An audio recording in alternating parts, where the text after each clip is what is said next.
ஒரு பிரச்சனைன்னு வந்தா அதற்கு தீர்வு காண்றதுதான் ஒரு நல்ல அரசனுடைய அழகு. அதை இந்த அரசு செஞ்சிட்டு இருக்கா. அதற்கு எதிர்மாறா என்ன செஞ்சிட்டு இருக்காங்க தெரியுமா? ஏதாவது ஒரு பிரச்சனை வந்தா அதுல இருந்து மக்களை எப்படி டைவர்ட் செய்யறது அப்படின்னு தான் தினமும் யோசிச்சுட்டு இருக்கிறாங்க. தினமும் 4 மணிக்கு ஏதாவது ஒரு ரீல்ஸ், தினமும் திசை திருப்புற வேலையை முதலமைச்சர் செஞ்சிட்டு இருக்கிறாரு. 2 நாட்களுக்கு முன்பு இந்த காவிரி பிரச்சனை எல்லாரும் பேசிட்டு இருக்கு, ஒட்டுமொத்த தமிழ்நாடு கொந்தளிச்சிட்டு இருக்கு. முதலமைச்சர் என்ன பண்றாரு? நம்ம தலைவர் ஆட்சியில நாம கட்ட 101 அடி மெட்ரோ ரயில் பாலத்தை இவர் போய் ஆய்வு பண்றாரு.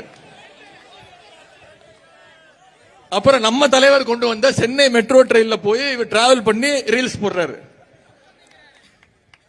இன்னைக்கு இதே மாதிரி நம்ம ஆர்ப்பாட்டம் இன்னைக்கு இருக்குன்னு தெரிஞ்சோன்ன இதை டைவர்ட் பண்றதுக்கு, இந்த ஆர்ப்பாட்டத்தை டைவர்ட் பண்ணணுங்கிறதுக்காக காஞ்சிபுரத்தில் சிப்காட்டுக்கு ஆய்வுக்கு போறாரு. அதுவும் பாத்தீங்கன்னா நம்ம தலைவர் ஆட்சியில நம்ம கொண்டு வந்த செயின்ட் கோபேன் கம்பெனியில தொழிற்சாலையில போய் ஆய்வு பண்றாரு. ஆய்வு பண்றவர்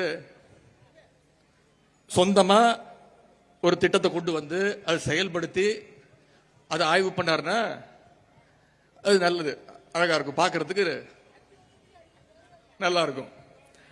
ஆனா தொடர்ந்து நாம முதலமைச்சரா, நம்முடைய தலைவர் முதலமைச்சரா இருந்தப்போ என்னென்னலாம் தொடங்கி வச்சாங்களோ அந்த திட்டங்களை எல்லாம் தொடர்ந்து ஆய்வு பண்ணிட்டு இருக்கிறாரு.